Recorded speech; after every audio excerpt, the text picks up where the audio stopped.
你说什么？什么叫你们会把平儿好好抚养大？平儿以前也不是你们带大的，现在跟将来更不可能跟你们过。什么叫你们把他带大？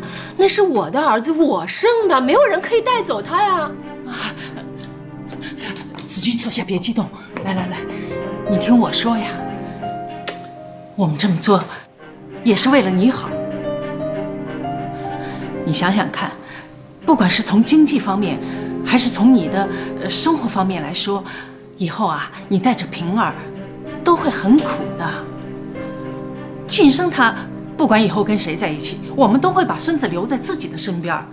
你看平儿周末来的时候，他都喜欢住在爷爷奶奶家里的。我们不会让他把孩子带去跟别人住在一起。如果你要是担心这个的话，你完全可以放心。我还以为你们是跑过来给我说话的，我还以为你们是来劝他不要跟我离婚的。我们是不希望你们离婚的呀。这俊生他，哎呀，我们也是没办法呀。平儿姓陈，一定要在陈家长大。离婚以后，我可以让平儿改姓罗。子君，我们今天不是来吵架的，真是想心平气和地跟你商量一下。平儿出生到现在，吃的喝的住的，哪一样不是我儿子挣钱养活的？他现在上学学费这么贵，靠你行吗？爸，这是事实。子君呐，你也好站在我们的角度替我们想想好吗？你们要我站在你们的角度想，你们有人替我想过吗？你们3个人一起来演戏给我看，欺负我不会赚钱是不是？我告诉你，陈俊生，你今天就是把你们家7大姑8大姨都叫来骗我博取我的同情，我都一句废话跟你都没有。你出轨闹离婚还要带走我的儿子，你想都别想！子君啊，哎呀，陈俊生，麻烦你现在带着你的父母从这里离开。你再不走，我报警了！陈俊生，陈俊生。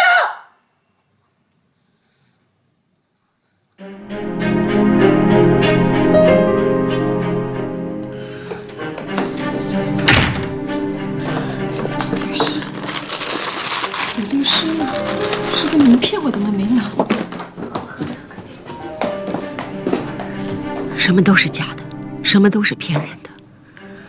我突然觉得整个世界都充满了虚伪和算计，好像突然从一个庇护所走了出来，黑风黑雨扑面而来，看不见眼前路。7年婚姻，我的青春年华一夜崩塌，留在我身边的只有平儿。现在他们竟然连平儿也想带走。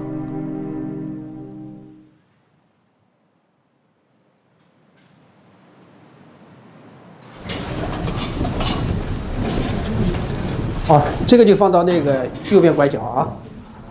哎，老王，这新 boss 要来了，周一上任。什么人知道吗？不知道啊，但是已经通知了。周一一早，所有的 PM 都要交今年下半年和明年上半年的工作计划。明年呢？具体通知和要求都已经发到你办公室了。今年还没过去呢。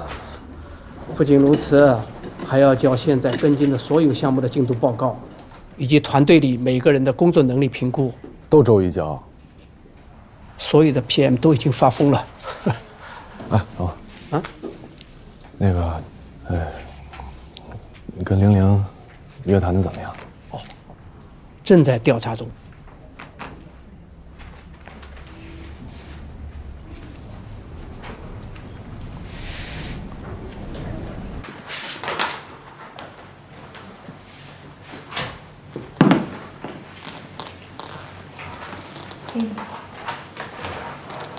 怎么样？跟人事谈的还好吗？他们希望我辞职。别着急，周一新老板不就来了吗？拖一拖，到时候陪你见他。估计也不是个善茬吧，人还没来，全公司的 PM 都干趴下了。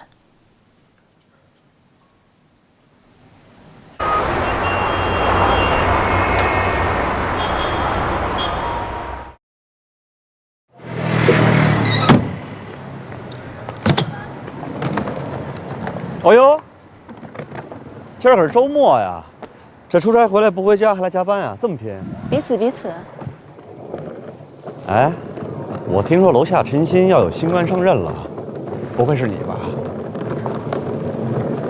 是不是因为你丢了卡门的项目，觉得无颜面对江东父老，所以跳槽去楼下草根公司了啊？听不懂你在说什么。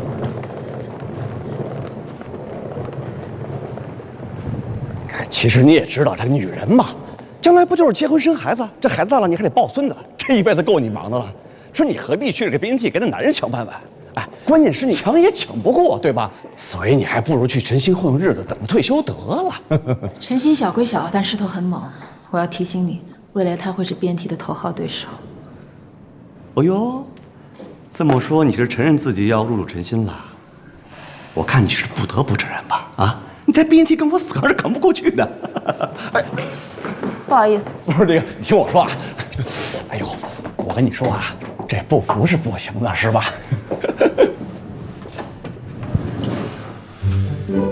这么巧啊，又碰到了。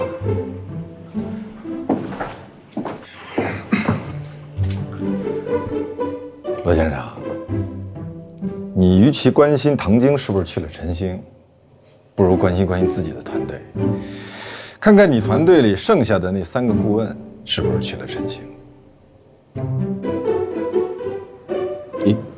你说什么你？灯下黑啊，光杆司令先生。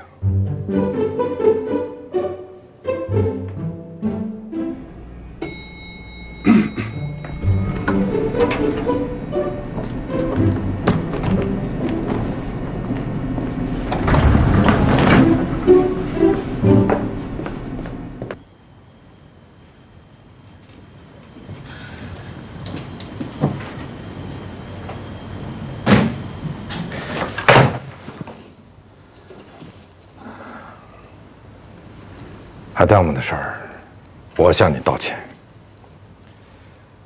我承认我为达目的不择手段，我承认我没有下线，六亲不认。有什么好道歉的？没事儿啊。我们说好的，公私分明。我们说好的竞争使人进步，你没有错，是我心眼小，行了吗？为了这么点事儿，你飞去了一趟香港，电话不接，信息也不回，你是没事吗？你要真的那么在意的话，那以后有关你唐晶所有的事情，我都保证心如止水，离得远远的，不动心，不染指，好不好？我是真的忙到没时间接你电话。你把我大客户抢走了，你刚才看到罗平对我那副穷凶极恶的样子了吧？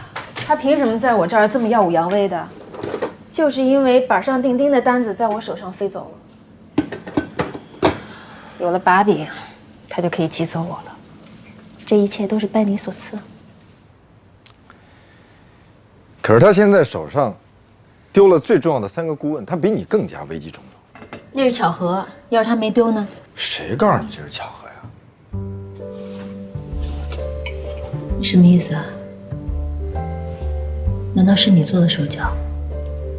我没有做手脚，这事儿不需要做手脚。就他那点人品，他手下的聪明人迟早会走光的。然后等他再招几个对他顶礼膜拜的傻帽，那他就等于是自掘坟墓。你什么都不需要做，他自己就会灰飞烟灭的。还有啊，你手上的案子不是我一个人要抢，我能抢走，别人也能抢走，这只能说明你还没有做到滴水不漏。所以，与其让别人抢走，还不如让我抢走，死得明白，以后才能避免重蹈覆辙。你别给我装了。罗平手下那3个人，肯定是你在中间牵线搭桥，才会突然集体消失的。保密工作做得这么好，我们公司内部一点风声都没听到。那你刚才见到罗平的时候，却这么斩钉截铁的。如果不是你过手的事儿，你会这么清楚？我来找你是想告诉你，你那个闺蜜从昨天到现在给我打了10几个电话。啊，什么事儿？不知道，我没接，她在我黑名单里。哎，人家10几个电话打来找你，万一有什么10万火急的事儿呢？我打了10几个电话，你不也不接吗？而且我1月2李律师跟她见面的时候，她对我出言不逊，这些年我虽然做了很多坏事儿，但除了你，还真没有哪个女人敢当面教训我，我很生气。那可想而知，你对她说了多么不堪入耳的话。冤枉啊！我真的什么都没说，只能说明这个女人真的不懂得什么叫忠言逆耳。不过我判断呢，她找我应该就是通过我找李律师，因为她没有给你打电话，肯定是不好意思跟你说。可是她跟人家李律师见面的时候呢，也对人家出言不逊，还叫人家滚蛋，现在又想叫人家滚回来帮她。所以李律师的意思是呢，这个女人是不到黄河不死心。那既然这样，那就索性等她跳进去，等她沉到水底再把她捞回来，否则她真的以为她自己水性好。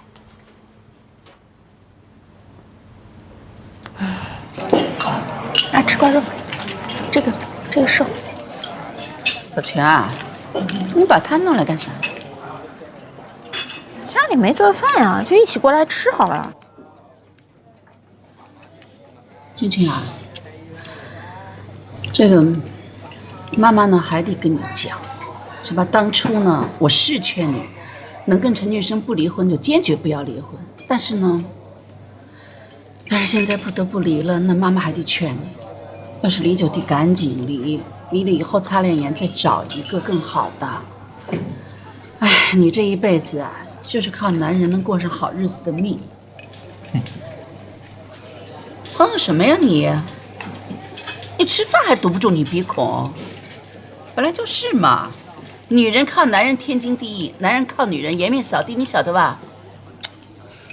人啊，都是30年河东30年河西。这走运的时候呢，别太得意忘形；点儿背的时候啊，才不至于走投无路。来吃你的，吃你的。他以前怎么说你的啊？你就跟他借点钱，他就能把你讽刺一顿。你每次都哭着跑回来，你忘了？这全你。他以为他是王母娘娘，永远不会被打落凡间。现在轮到他了，这叫现世报。原来看你就一文不值，我就是从今往后天天走霉运，我看你还是一文不值。好好吃你的饭。你现在再怎么凶也没用了。我跟子群再怎么样，至少夫妻恩爱。你呢？现在只能看着丈夫跟别人恩爱了吧？你这混蛋话！哎，行了，不吃了，走，不吃。我不走。他以前怎么对你的？你当他是亲姐姐，当你亲妹妹了吗？你少说两句。有几个臭钱就了不起了，一副施舍你的死洋怪气儿，你现在还不骂回来？行，少说呀。我好歹还有过钱，你呢？你挣过几个钱？你给你儿子买过几包尿布，给你老婆买过几件衣服？你有什么本事在这横三横四的？我告诉你，白光，你呀就是个穷鬼，一辈子都翻不了身。你说谁穷鬼啊？你说谁穷鬼了？谁翻不了身了？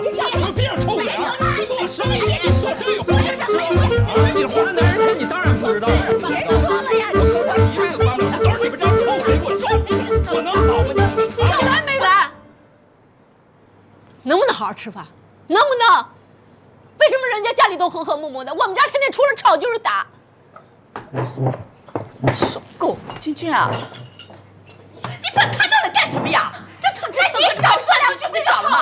你怎么向着他那样？哎呀，行了，哎呀，你也别吃了，你看那个死样，你看那个死样，蹭吃蹭喝那个样子。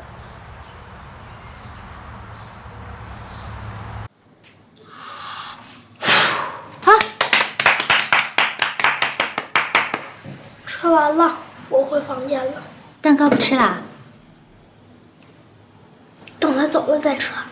你不能叫他，你要叫叔叔，要有礼貌，知道吗？只要不让我叫他爸爸就行，我也不会叫的，永远都不会。没事，叫叔叔挺好的，就叫叔叔。叔叔，那我切块蛋糕，咱们拿房间去吃好不好？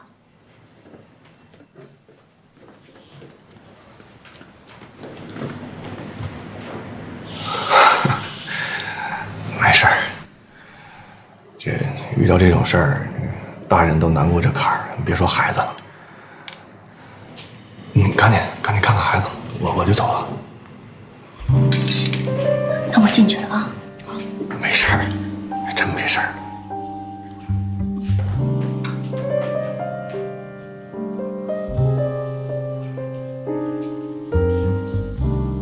小青，你这样做对不对啊？要有礼貌，知道吗？承诺渐渐变得无所谓，沉默可以无视你掉泪，没勇气回头，不愿看你为我徘徊。你们会离婚吗？借口开始麻木疲惫，你们是要离婚吗？没有，爸爸妈妈不会离婚的，爸爸妈妈不会离婚啊。爸爸，宣泄在愧疚你还回来吗？交织的夜，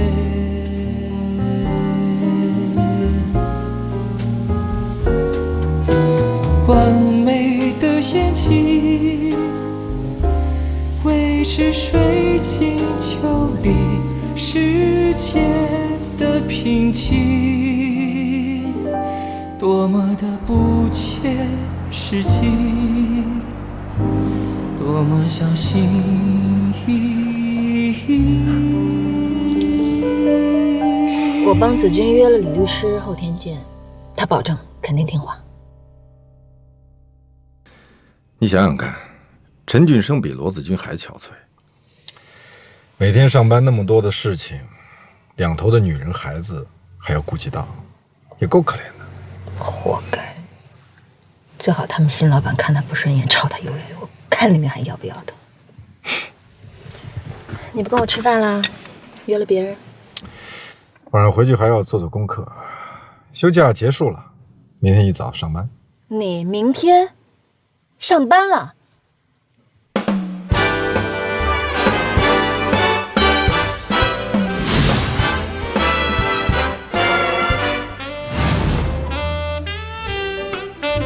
贺总早。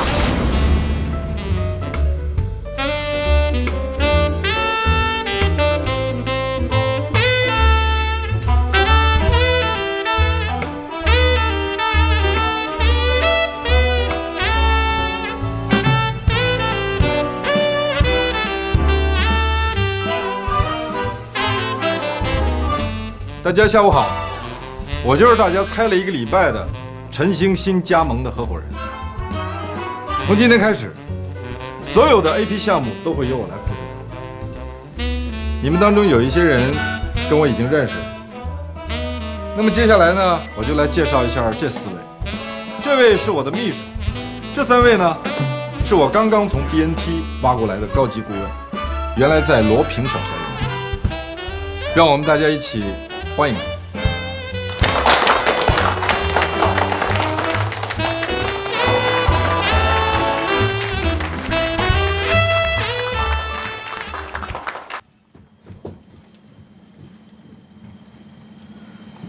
你早就知道是不是？我都跟你说了，我不是陈星的新 boss， 我怎么可能舍得离开 BNT 呢？这里有我这么得力的团队，还有像你这么有趣的对手。你明明知道施浩涵带走我这3个人，你是故意恶心我，要看我笑话是不是？我真的是刚刚知道，罗先生，是你的谁也带不走，能带走的，那就证明根本就不是你的。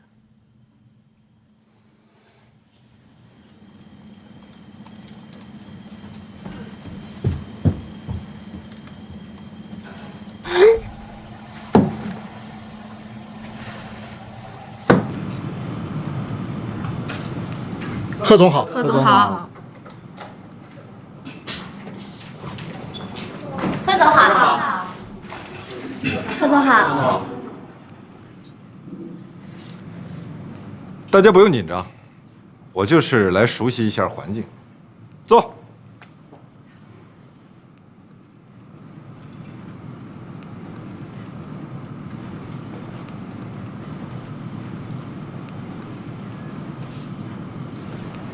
那个玲玲，之前参与过的项目、做过的工作，有存档的全都给我找出来。好的。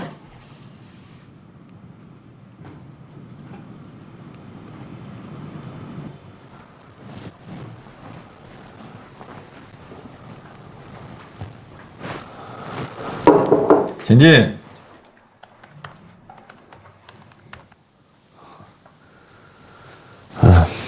这个项目进度报告没完成，如果可以的话，晚上我加个班，然后再给你送过来吧。没做完就算了。其实你们每一个人手里的项目进度，我在来之前就已经仔细了解过了。让你们做呢，我就是想看一下你们各自对现状的判断和预估，因为这其实跟你们每一个人的性格特点和处事方法都有直接关系。而你最近烦心事很多，我知道，所以说没关系。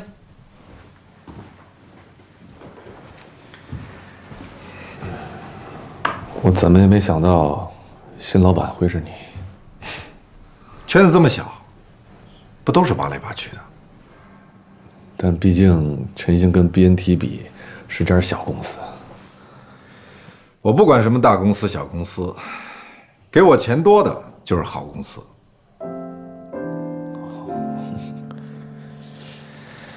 所以我们两个在一起工作，也是这个道理。唯一的要求就是高效地把事情做好。至于工作之外的，我们有过什么好的、坏的交情，我不会带到这儿来，最好你也不要。坐。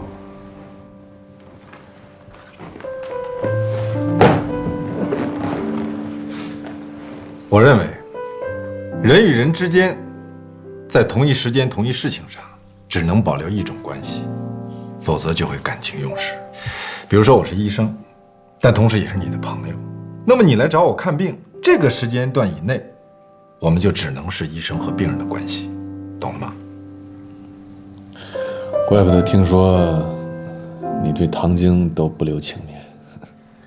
所以你和玲玲一起在这里工作，也是同一样的要求。出了公司，你们两个抱在一起合二为一，我都不管。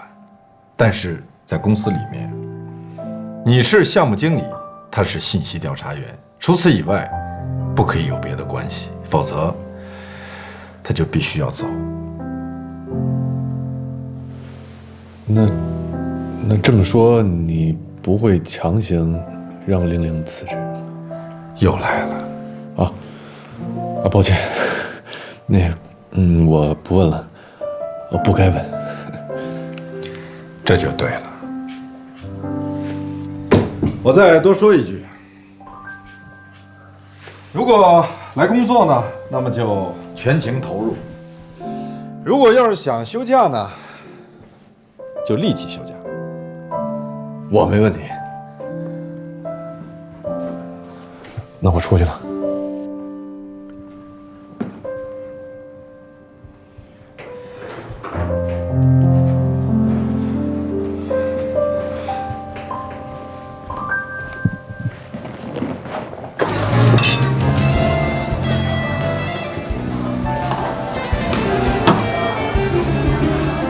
说实话，我之前跟陈俊生也并不熟，接触不多，但是从我前2天拿到的他的履历来看，起码在工作上，他还是一个非常踏实、负责、兢兢业业的人。公司的领导和同事之间对他的评价也都是积极正面的。我今天在办公室跟他聊天，他既没有姿势过高，也没有油嘴滑舌，所以我也很好奇，像他这样一个人，为什么会这么坚决的要离婚再娶呢？因为玲玲勾引他。玲玲跟前夫离婚了，一个人带着孩子，她一个月能挣多少钱？她当然要找一个有经济实力的男人跟她一起养家。那么，她的办公室里一些同事们，她朝夕相处的男人们，最好下手了。我们陈俊生看起来就是稳重老实的人，他就盯上他，然后一步一步拆散我们的婚姻。哎，你也不要说的陈俊生像被逼良为娼似的。你接着说，到底什么原因？这里面，对不起，何总，晚了一会儿，路上太堵了。以后把堵车的时间都算上。那我先走了。好。什么东西还让人家小姑娘送你？我在跑步，我总不好抱着这一箱东西去跑。就为了自己能在马路上装模作样的跑2步，还要麻烦小姑娘跑1趟，还要说人家晚了几分钟。你不也是为了能够轻轻松松去商场逛上一圈，就特地让你的保姆跟在你后面拎包吗？我告诉你，他是我的秘书，我让他来给我送东西，他就必须准时送到，否则晚1分钟都要误事的。这些数据分析是谁的？玲玲。他的东西拿过来干嘛？拿走，我看了恶心。恶心？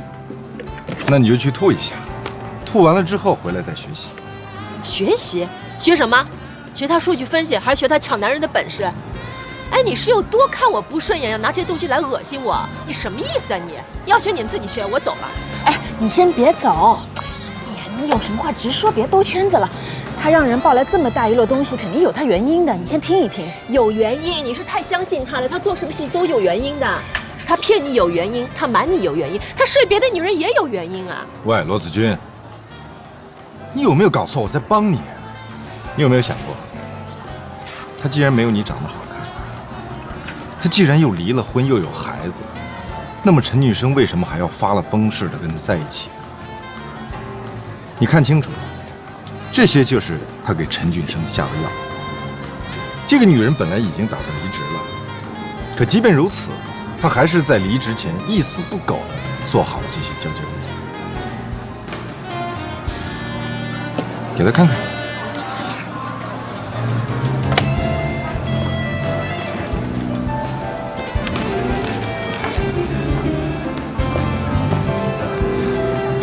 这些东西你有可能看不懂，但是他的认真、仔细和负责是一目了然。确实，就算是在 BNT， 这也是可以当做范本让所有人来学习。我查过他的经历，大专毕业，原本只是在下游调查公司的现场访问员。目前为止，除了他以外，我还没见过哪个现场访问员可以升级到咨询公司的这个位置。这中间需要学习和实践的东西太多了，还不是陈俊生帮他的。自己不努力，10个陈俊生都帮不了他的。所以你到底是想说什么呢，贺总？陈俊生在晨星这样的公司，虽然做了3年的项目经理，但是他的学历并不高，更没有什么像样的海外留学经历。再加上他现在的年纪，如果说在未来1-2年当中，他没有被一家大公司相中或者挖走，或者在自己的公司里面升职，那么他极有可能被他手下这些海归取而代之。他没跟我说过。我是他，我也不会跟你说，因为男人是需要尊严的。如果我是他，我也是这样一个前有狼后有虎，并且家里还有一堆老小需要养的小项目经理，我也会对玲玲这样一个得力后援者动心。结婚是为什么？不就是人生不易，要找一个队友同舟共济？所以你必须承认，你已经不年轻了，不能再靠刷脸去做人生的摆渡船了。为了你的下一次恋爱，你的下一次婚姻，你的下一个男人，你要做一个有用的人。人家找上你，是要先看一看你手里有没有拿船桨的。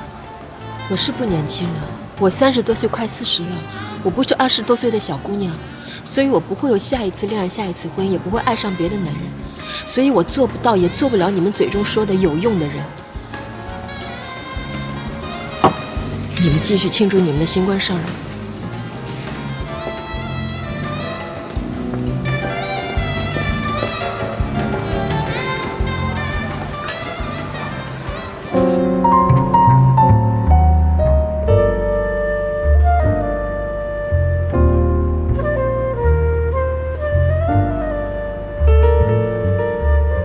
从事情发生到现在，也已经过去1个多月了。开始的抗拒、愤怒、嫉妒、挣扎，花掉了我大部分的力气，像是一个癌症病人在手术、放化疗死去活来之后，只能靠几根管子维持生命，过一天是一天。谁跟我说要坚强，要积极？那只是因为你没有经历我的经历。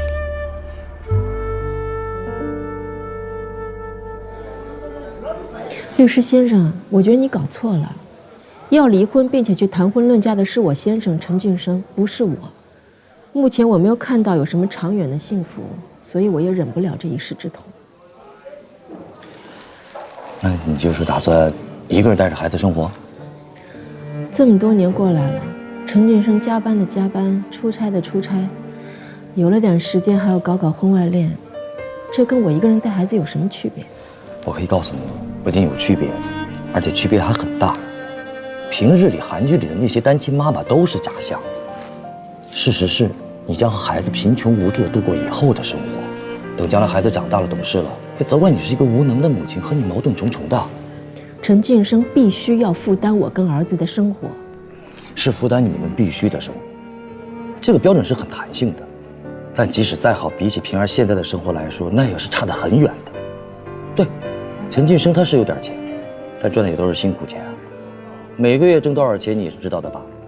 离婚以后，他将用这些钱来供养2个家庭、2个女人和2个孩子，即使是平均分配，也已经是捉襟见肘了。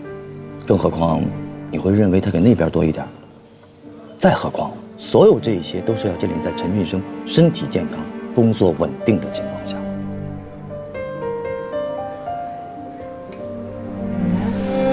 宋女士，据我了解，你平时花销也不少吧？以后我会节约一点的。开源节流啊，你没有源头，罗女士。但即使花的再少，无非也就是早2年花光和晚2年花光的区别。你没有工作，说难听点，你就是没有工作能力，既没有体力也没有脑力，什么都不会做。你知道这意味着什么吗？这就意味着将来你没有办法改变和儿子的生活现状。现在无论是课外辅导、兴趣发展，还是出国读书，未来没有一样是不花钱的。这是他的儿子，他答应过的。他说过平儿的生活质量不会因为离婚下降，他说过的。他是答应过，那不就完了？前提是孩子的抚养权得归他。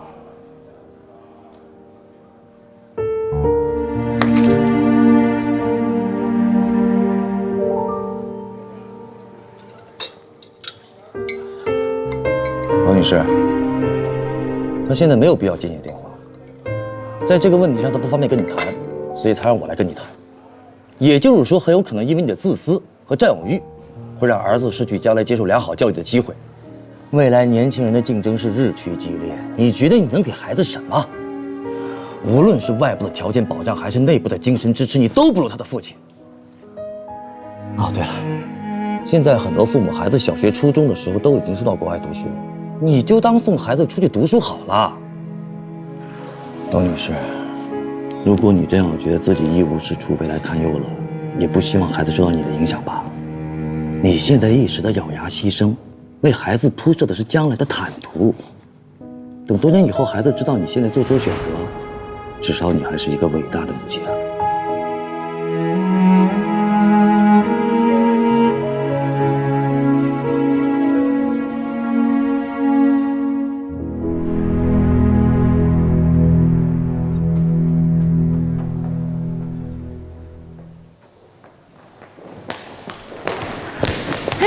子君，你怎么了？陈俊生躲着不见我，他让离婚律师来威胁我。我现在上楼去找他，让他当面把话给我说清楚了。先别着急，不是你当面找他说清楚，应该是你的律师去找他，或者是你的律师去找他的律师，你明白吗？你先跟我走。去哪儿啊？你先去我家等我，我一会儿给李律师打个电话，约一下他今天晚上，咱们把所有需要解决的问题一条一条列出来，商量好应对的方案。贺涵如果有时间的话，把他也叫上，在解决问题上，他通常会有意想不到的办法。我现在不是想说律师解决什么问题，我也不是要说一个月给我多少钱的抚养费，也不是说孩子该归谁抚养。喂，不是我不愿意接你们的案子，是因为我们每一个小组都会有自己的擅长和短板，所以我才会把你推荐给其他的组。我想说，你要转投陈星。可以啊，没问题。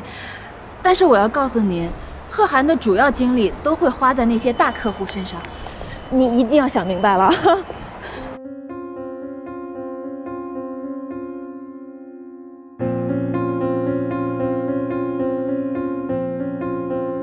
虽然我努力装得很平静，但其实我知道自己已经临近崩溃。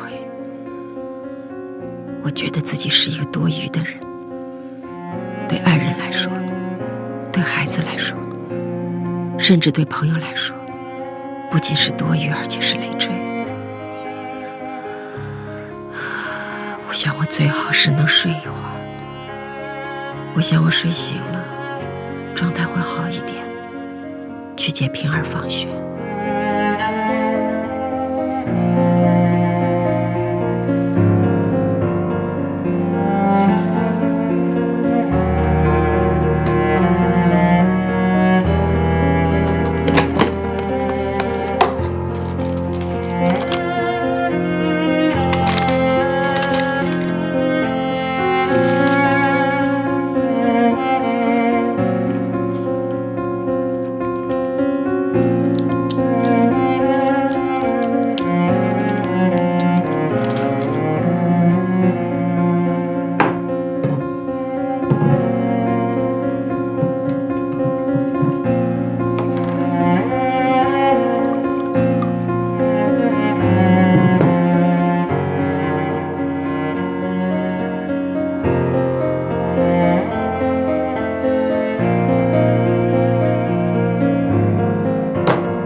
好了吗？我一会儿开车来接你。考虑到今天晚上是持久战，我从老卓这儿拿了海鲜火锅。啊？叫加班？那就我跟李律师两个人吃，多没意思啊！子君连儿子都要被卷走了，你还有心情吃火锅？我请你们来是出谋划策、力挽狂澜的。越是棘手的案子，越要有一个愉悦的过程。去年那个案子，你们都以为我要玩完了。你知道我在哪儿开展的头脑风暴吗？老虎机面前，我去了澳门。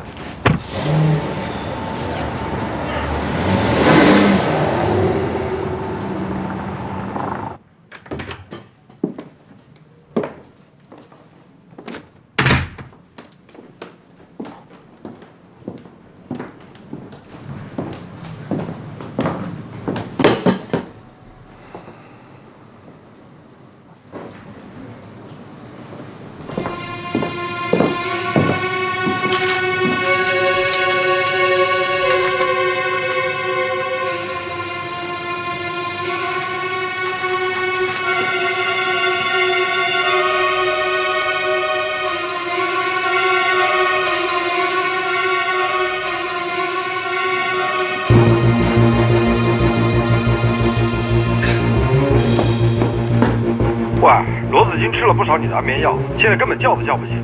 茶几上好几盒安眠药，我不知道他吃了哪种，吃了多少。是我出国倒时差用的，有的是在国外开的。你说你在家里放那么多安眠药干嘛？我知道了，我马上过来。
你为什么不接我电话啊？贺涵新官上任，你知道我有多少工作要做吗？我跟子君的事情我已经委托律师跟他谈了，我真的没有时间和精力跟你吵架。那子君的死活你也不管了，是不是？什么意思？他在我家吃了安眠药，